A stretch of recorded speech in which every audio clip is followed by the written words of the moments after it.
नमस्कार प्यारे बच्चों, मैं डॉक्टर बिंदु पांडे एडी राजकीय कन्या इंटर कॉलेज गोरखपुर से आप सभी लोगों का कक्षा 11 की हिंदी की कक्षा में स्वागत करती हूँ।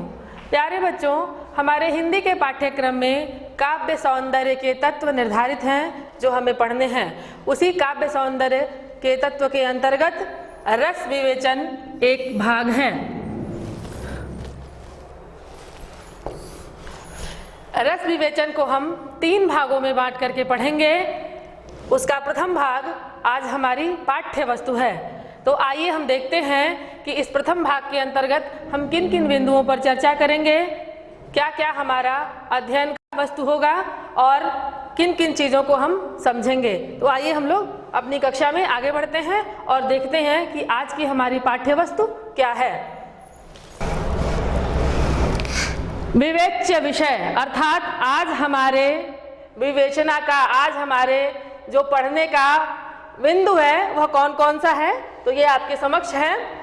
हमारा प्रथम विवेचन का विषय, प्रथम अध्ययन का जो विषय है वह है रस का स्वरूप विवेचन। रस का स्वरूप विवेचन अर्थात रस किसको कहते हैं, रस का क्या रूप है, यह हम इसके अंतर्गत समझने का प्रयास करेंगे। हमारा दूसरा है रस के अवयव। इन अवयवों का विवेचन भी हम देखेंगे। अवयव शब्द का अर्थ होता है अंग। रस के कौन कौन से अंग हैं और वह अंग रस की उत्पत्ति में या रस के स्वरूप निर्धारण में क्या सहयोग प्रदान करते हैं, इसको हम आज समझेंगे। तीसरा हमारा जो विवेच्य विषय है वह है रस के प्रकार। रस कितने प्रकार का होता है यह हमारे आज चर्चा का विषय है। और श्रृंगार रस और हास्य रस की विवेचना हम करेंगे। अर्थात हम जितने रस के प्रकार पढ़ेंगे उन प्रकारों में से 2 प्रकार आज हम विशेष रूप से पढ़ेंगे। यह हमारे विशेष अध्ययन का विषय होगा। तो आज हम आगे बढ़ते हैं और पहले देखते हैं कि रस का क्या स्वरूप है। रस का स्वरूप, प्यारे बच्चों, सामान्य भाषा में हम कह सकते हैं रस की परिभाषा। आप लोगों के समक्ष रस की परिभाषा उपस्थित है। कविता को पढ़कर, नाटक को देख करके जो सुख, जो आनंद प्राप्त होता है उसे रस कहते हैं। आप लोग देखिए, यहाँ लिखा है काव्य को पढ़ने, सुनने अथवा देखने से जो आनंद प्राप्त होता है वह रस कहलाता है। रस की एक परिभाषा मिलती है, वह रसो वैसह, रस उस ब्रह्म को भी कहते हैं। लेकिन हम उतने विस्तार में नहीं जाएंगे। हम यहाँ काव्य के प्रकरण में पढ़ेंगे, नाटक के प्रकरण में जानने का प्रयास करेंगे कि रस किसको कहते हैं। रस को काव्य की आत्मा कहा गया है। रस स्थायी भाव, विभाव, अनुभाव और संचारी भाव के संयोग से अभिव्यक्त होता है। आचार्य भरत मुनि ने हमारे लिए एक सूत्र उद्घाटित किया है, जो सूत्र आप लोगों के समक्ष दिखाई दे रहा है। वह सूत्र है विभावानुभाव व्यभिचार संयोगाद रस निष्पत्ति। इस शब्द का अर्थ है, इस पंक्ति का अर्थ है विभाव, अनुभाव, व्यभिचारी भाव के संयोग से रस की निष्पत्ति होती है। रस सूत्र आचार्य भरत मुनि ने हम लोगों को समक्ष उपस्थापित किया। रस का स्वरूप समझने में यह बहुत ही सहायक है। हम इसके एक एक उपादानों को समझेंगे और रस के स्वरूप को विशेष रूप से समझने का प्रयास करेंगे। तो आज ये हम लोग समझते हैं कि ये विभाव, अनुभाव, व्यभिचारी भाव क्या है और इनका संयोग किससे होता है, जिससे रस की निष्पत्ति होती है। तो हम आगे बढ़ते हैं और देखते हैं कि ये जो व्याख्येय पद आए हैं इनका क्या स्वरूप है, इनका क्या अर्थ है।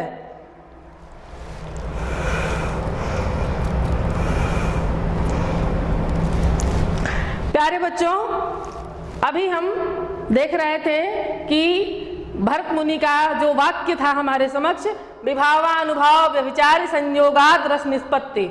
रस निष्पत्ति शब्द जो उसमें आया, उसमें सारे ये पद जो आए थे वो सब रस के अंग के रूप में परिगणित हैं। तो आप यहाँ देखिए, रस के 4 प्रमुख अंग या 4 प्रमुख अवयव है। प्रथम है स्थायी भाव, दूसरा विभाव, तीसरा अनुभाव और चौथा संचारी भाव।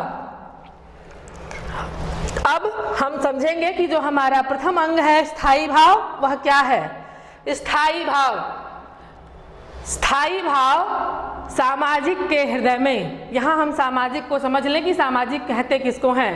जो नाटक देखता है दर्शक, उसको सामाजिक कहते हैं। जो कविता पढ़ता है पाठक, उसको सामाजिक कहते हैं। यह काव्यशास्त्र नाट्यशास्त्र की परिभाषा के अनुसार इन लोगों को सामाजिक कहा जाता है। तो सामाजिक के हृदय में, पाठक के, दर्शक के हृदय में ये जो भाव होते हैं, रति प्रेम करने का जो भाव है, घृणा, जुगुप्सा शब्द का पर्याय है, अमर्ष क्रोध का पर्याय है, ये सारे भाव मानव के हृदय में स्वतः ही प्रकृति प्रदत्त विद्यमान रहते हैं। उन भावों को स्थायी भाव कहा जाता है। और वही भाव जब अनुकूल परिस्थितियों को प्राप्त करते हैं, अर्थात विभाव, अनुभाव और संचारी भाव से संयुक्त होते हैं, तो एक विशेष आनंद की अनुभूति कराते हैं, वह रस कहलाता है। यह स्थायी भाव 9 प्रकार के हैं। नाट्य शास्त्र के अनुसार भरत मुनि ने 8 प्रकार को ही स्थायी भाव माना है और 8 प्रकार के रस माने हैं। परंतु कालांतर में 9 रसों के अंतर्गत माने गए कि रस 9 प्रकार के होते हैं। तो हम आज ये समझने का प्रयास करेंगे कि वो कौन कौन से स्थायी भाव हैं और उस स्थायी भाव से किस रस की उत्पत्ति होती है। आइए बच्चों, हम लोग आगे बढ़ते हैं और देखते हैं।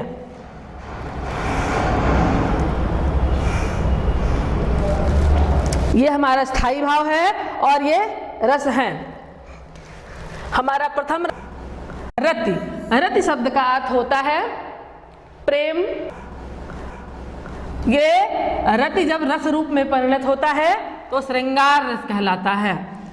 दूसरा है हास। हास जब रस रूप में परिणत होता है तो वह हास्य होता है। शोक स्थायी भाव का रस करुण है। उत्साह स्थायी भाव का रस वीर है। अमर्ष। अमर्ष शब्द का अर्थ होता है क्रोध। क्रोध का रस रौद्र है। भय स्थायी भाव का रस भयानक है। जुगुप्सा स्थायी भाव का रस विभत्स है। विस्मय स्थायी भाव का रस अद्भुत है। और निर्वेद स्थायी भाव का रस शांत है। यह निर्वेद स्थायी भाव कालांतर में जोड़ा गया और उसका रस शांत है। निर्वेद शब्द, यहाँ आप लोगों का उसका अर्थ उदासीनता दिखाई दे रहा है। प्यारे बच्चों, निर्वेद कहते हैं जब संसार के प्रति यह ज्ञान हो जाए मनुष्य को कि यह सब मिथ्या है, यह संसार निस्सार है, हम अपने नियत कर्मों के साथ इस संसार रूपी रंगमंच पर उपस्थित होते हैं, अपने कार्य करते हैं, अपना अभिनय करते हैं, अपने संबंधों का अभिनय निभाते हैं और पुनः उसी ब्रह्म में जाकर के मिल जाते हैं। वह जो उपस्थिति है मानव हृदय के अंतर्गत निर्वेद की, वही अंततः शांत रस में परिणत होती है। यह रस काव्य के अंतर्गत माना जाता है। आचार्य भरत मुनि ने इसको रस नहीं माना क्योंकि इस स्थिति का, निर्वेद की स्थिति का, शांत की स्थिति का मंचन रंगमंच पर नहीं हो सकता। इसलिए नाट्य शास्त्र के अनुसार शांत रस को रस नहीं माना गया है।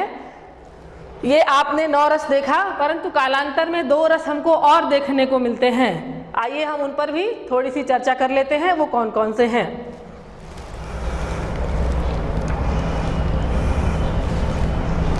प्यारे बच्चों, प्राचीन जो हमारे काव्य शास्त्रीय ग्रंथ हैं, जो नाट्य शास्त्रीय ग्रंथ हैं, उसमें रति स्थायी भाव के 3 स्वरूप माने गए हैं।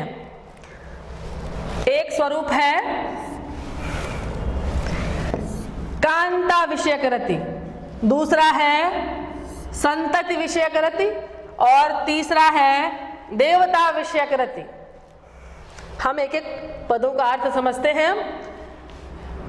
जो नर नारी का पारस्परिक प्रेम है उसे कांता विषयक रति के अंतर्गत परिगणित किया गया है। वस्तुतः आचार्य भरत मुनि ने इसी भाव को, इसी स्थायी भाव को ही रस रूप में माना है, जिसका रस श्रृंगार है। इस रति का जो रस है वह श्रृंगार है। परंतु जो संतति, संतति शब्द का अर्थ होता है संतान, संतान के प्रति जो रति, जो प्रेम है, उसे आचार्य भरत मुनि ने भाव मात्र माना है, उसे रस रूप में परिणत नहीं माना है कि वह रस रूप में परिणत होता है, उसको रस रूप में नहीं गिना है, उसे भाव में ही गिना है। और तीसरा है देवता विषयक रति। देवता विषयक रति अर्थात अपने आराध्य के प्रति, अपना जो भी इष्ट है, अभीष्ट है, उसके प्रति पूर्ण समर्पण की भावना देवता विषयक रति कहलाती है। इसको भी आचार्य भरत मुनि ने रस के अंतर्गत नहीं गिना है, परंतु बाद में काव्य शास्त्रियों ने इन दोनों को भी रस रूप में माना है कि इनकी परिणति भी रस में होती है। तो जो संतति विषयक रति है उसको वात्सल्य रस कहा गया, और जो देवता विषयक रति है उसकी परिणति भक्ति रस में मानी गई। इसके जो प्रमुख कवि हैं, वात्सल्य रस के प्रमुख कवि सूरदास जी हैं और भक्ति रस के प्रमुख कवि तुलसीदास जी हैं।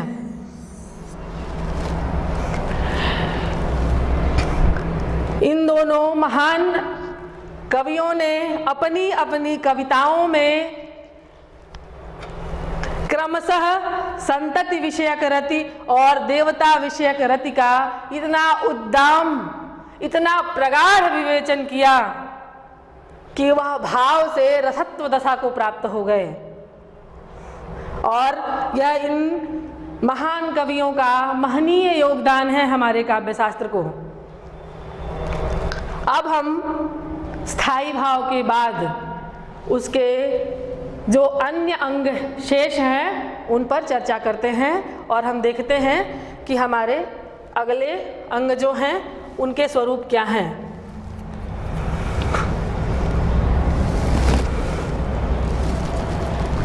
तो हमारा दूसरा अंग है विभाव। विभाव का स्वरूप क्या है हम जानते हैं। स्थायी भाव सामान्यतया सुषुप्त अवस्था में होते हैं या सुषुप्त होते हैं। इनको जागृत और उद्दीप्त करने का जो कार्य करते हैं, जो उनके कारण बनते हैं कि वो जागृत हों, उन्हें विभाव कहा जाता है। यह विभाव 2 प्रकार के होते हैं, आलंबन विभाव और दूसरा उद्दीपन विभाव। जो नायक नायिका हैं वह एक दूसरे के लिए आलंबन विभाव होते हैं, और जो तत्कालिक परिस्थितियां हैं, वन उपवन इत्यादि, ये सब उद्दीपन विभाव कहलाती हैं। जो स्थायी भाव को उद्दीप्त करती हैं वह उद्दीपन विभाव के अंतर्गत गिनी जाती हैं। हम इसको विशेष रूप से समझते हैं इनका उदाहरण देकर। जैसे श्रृंगार रस में जो नायक नायिका हैं वह एक दूसरे के लिए आलंबन है। वन उपवन चांदनी पुष्प आदि जो प्राकृतिक दृश्य हैं वह उद्दीपन विभाव के अंतर्गत गिने जाते हैं। भिन्न भिन्न रसों के भिन्न भिन्न आलंबन और भिन्न भिन्न उद्दीपन हुआ करते हैं। जैसे यदि कोई वीर युद्ध पे जा रहा हो, युद्ध की यात्रा के लिए उद्यत हो, वहां पर जो शत्रु है वही उसका आलंबन होता है। जो वीरों की हुंकार है वह उद्दीपन विभाव हुआ करती है। जो शस्त्रों की खनक है वह उद्दीपन विभाव हुआ करती है। अब हम अगली पंक्ति की तरफ बढ़ते हैं, अगले अंग पर विचार करते हैं।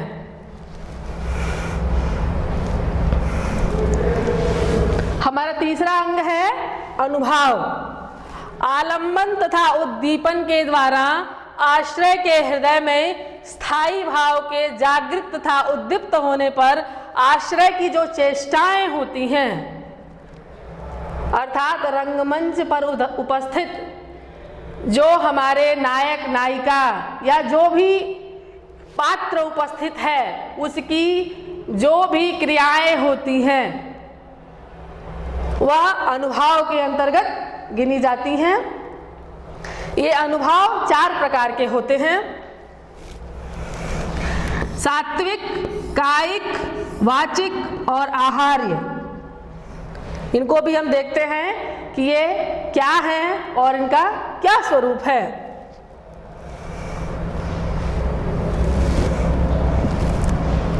सात्विक अनुभाव, यह पात्र उपस्थित पात्र के स्वरूप में स्वतः उत्पन्न होते हैं। जैसे स्तंभ, स्तंभित हो जाना,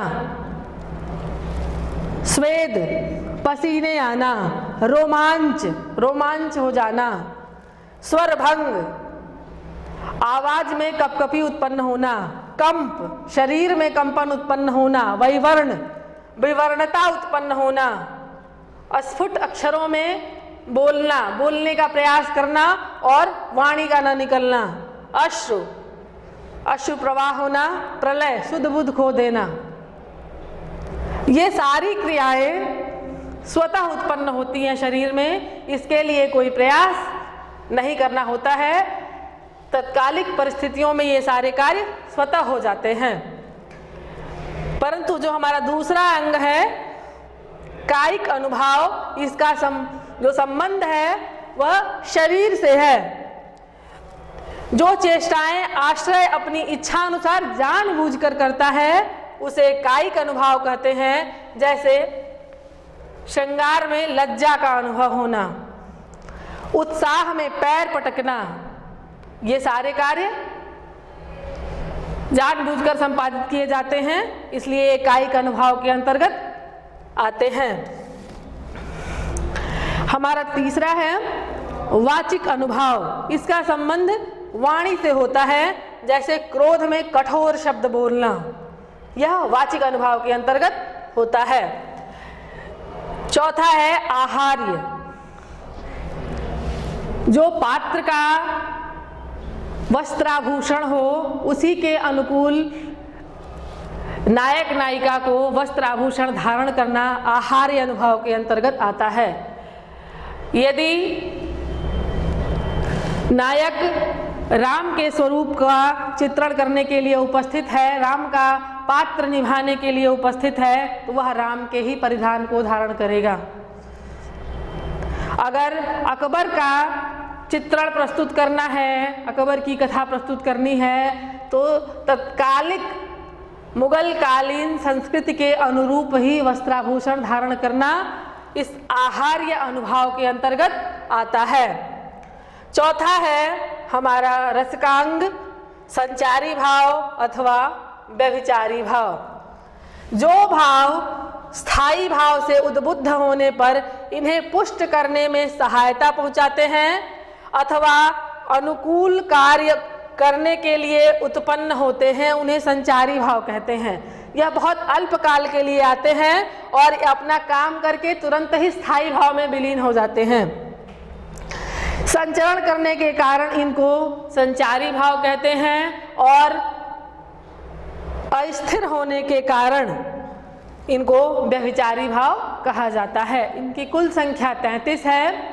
इनका हम बहुत विस्तृत विवेचन यहाँ नहीं करेंगे, सामान्य समझ लीजिए कि ये संचारी भाव बहुत अल्पकाल के लिए आते हैं, रस की उत्पत्ति में सहायक होते हैं और स्वतः ही स्थायी भाव में विलीन हो जाते हैं। अब हमारी अगली चर्चा का जो बिंदु है हम उस पर आगे बढ़ते हैं। प्यारे बच्चों, हम अभी पूर्व में रस के अंगों का विवेचन कर चुके हैं, रस के प्रकार पढ़ चुके हैं। तो रस के प्रकारों में जो हमारा प्रथम प्रकार है, अब हम उस पर आगे बढ़ रहे हैं। तो हमारा प्रथम प्रकार है श्रृंगार रस। जब विभाव, अनुभाव और संचारी भाव रति नामक स्थायी भाव से मिलते हैं तो वहाँ श्रृंगार रस होता है। इसके दो भेद होते हैं। प्रथम भेद है संयोग श्रृंगार और दूसरा भेद है विप्रलम्भ श्रृंगार। प्रथम भेद अर्थात जहाँ नायक नायिका के मिलन का वर्णन होता है वहाँ संयोग श्रृंगार होता है। इसका उदाहरण हम देखते हैं और वहाँ पर घटित करके देखते हैं कि कैसे संयोग श्रृंगार है। प्यारे बच्चों, ये उदाहरण है आप लोगों के समक्ष। हम इसको थोड़ा गेय के रूप में प्रस्तुत कर रहे हैं।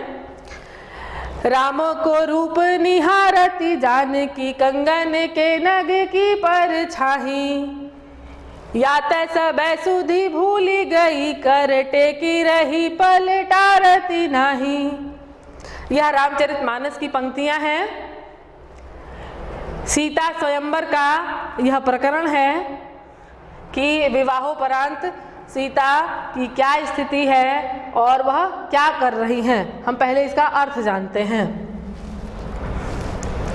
सीता जी क्या कर रही हैं? राम को रूप निहारति जानकी। निहारत शब्द का अर्थ है, यह अवधी भाषा का शब्द है। निहारत शब्द का अर्थ है एक टक देखना। राम के रूप को सीता जी एक टक देख रही हैं, निहार रही हैं। कहाँ निहार रही हैं? कंगन के नग की परछाई। कंगन पहनी है, उस कंगन में जो रत्न जटित है उसमें रामचंद्र जी की छाया पड़ रही है और उस छाया को वो एक टक निहार रही हैं। क्या हुआ निहारने में? सबे सुधि भूल गई, याते सबे सुधि भूल गई। वह अपनी सुध बुध खो बैठी हैं कि अगल बगल उनके कौन लोग बैठे हैं, उनकी सखियां बैठी हैं या उनके गुरुजन बैठे हैं, इसका उनको कोई भी भान नहीं है। कर टेक ही रही।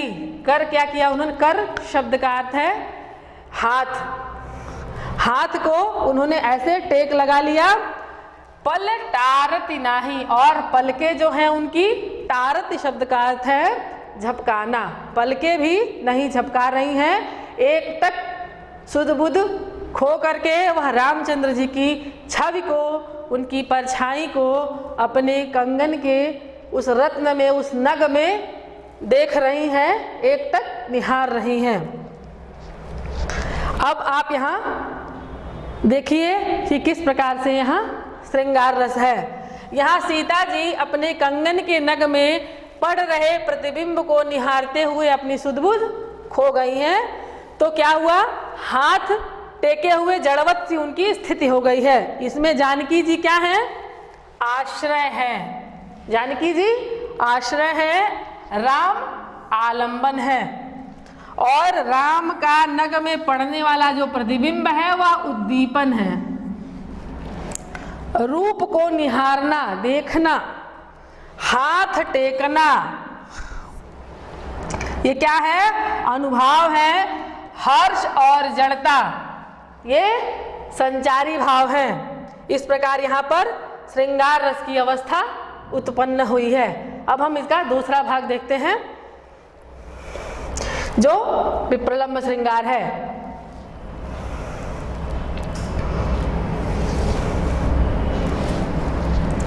विप्रलम्भ श्रृंगार, जहाँ प्रेम में अनुरक्त नायक और नायिका के परस्पर मिलन का अभाव होता है, वहाँ पर विप्रलम्भ श्रृंगार होता है।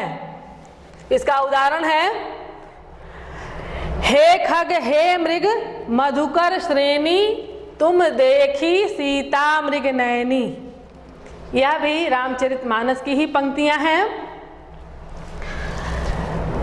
ये पंचवटी का दृश्य है। यहाँ सीता जी का हरण हो चुका है रावण द्वारा। रामचंद्र जी सीता जी की इच्छा अनुसार सोने का मृग लेने वन में चले गए थे और जब वापस आते हैं उन्हें तो वहीं आभास हो गया कि कोई छल किया गया है, और जब वापस आए तो उन्होंने देखा कि जो आश्रम है वह सीता विहीन है। तो वह विकल होकर के सीता को ढूंढने लगे और पशु पक्षियों से पूछने लगे कि हे खग, हे मृग, हे मधुकर, मधुकर शब्द का अर्थ होता है भ्रमर, भंवरे, आप लोगों ने क्या हमारी मृगनयनी सीता को देखा है? अर्थात रामचंद्र जी के चित्त की ऐसी अवस्था हो गई कि वह जड़ चेतन हर किसी से पूछ रहे हैं कि क्या आपने हमारी सीता को देखा है। हम इसका उद्घाटन देखते हैं कि कैसे इसमें विप्रलंब श्रृंगार है। यहाँ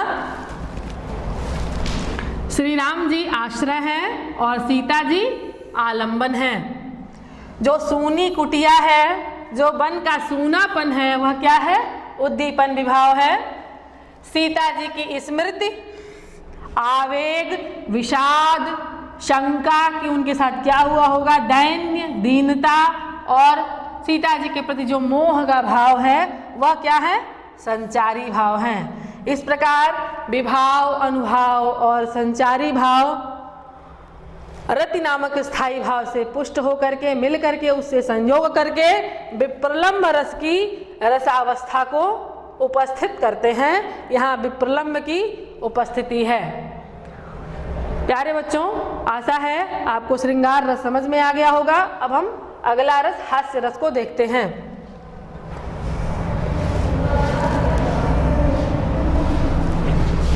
हास्य रस, इस रस का स्थायी भाव हास है। जब किसी वस्तु या व्यक्ति के विकृत आकार, वेशभूषा, वाणी, चेष्टा आदि से व्यक्ति को बरबस हंसी आ जाए तो वहां पर हास्य रस होता है। इसका उदाहरण है नाना वाहन नाना वेशा, विहसे शिव समाज निज देखा, कौ मुखहीन विपुल मुख काहू, बिनु पद कर बहुपद बाहू। यह तुलसीदास जी की रचना है। यह यहाँ शिव बरात का चित्रण किया गया है। इस उदाहरण में स्थायी भाव हास है, आलंबन शिव समाज, आश्रय शिव, उद्दीपन विचित्र वेशभूषा है और अनुभाव शिव जी का हंसना है। संचारी भाव हर्ष, रोमांच और चपलता आदि है। अब हम अपने पठित पाठ के आधार पर अभ्यास प्रश्न को देखते हैं कि इस पर क्या क्या अभ्यास प्रश्न उपस्थित होते हैं। अभ्यास प्रश्न, हमारा प्रथम अभ्यास प्रश्न है रस किसे कहते हैं, जिसकी विवेचना हम पूर्व में कर चुके हैं, आप समझ गए हैं। दूसरा प्रश्न है रस के कितने अंग होते हैं, इस पर हमने बहुत लंबी चर्चा की है। तीसरा, श्रृंगार रस के स्थायी भाव का नाम लिखिए। और चौथा प्रश्न है हास्य रस का उदाहरण लिखिए। प्यारे बच्चों, आशा है आज का पाठ आप लोगों को अच्छे से समझ में आ गया होगा। अब हम इसका अगला भाग अगली कक्षा में पढ़ेंगे। तब तक के लिए नमस्कार, धन्यवाद।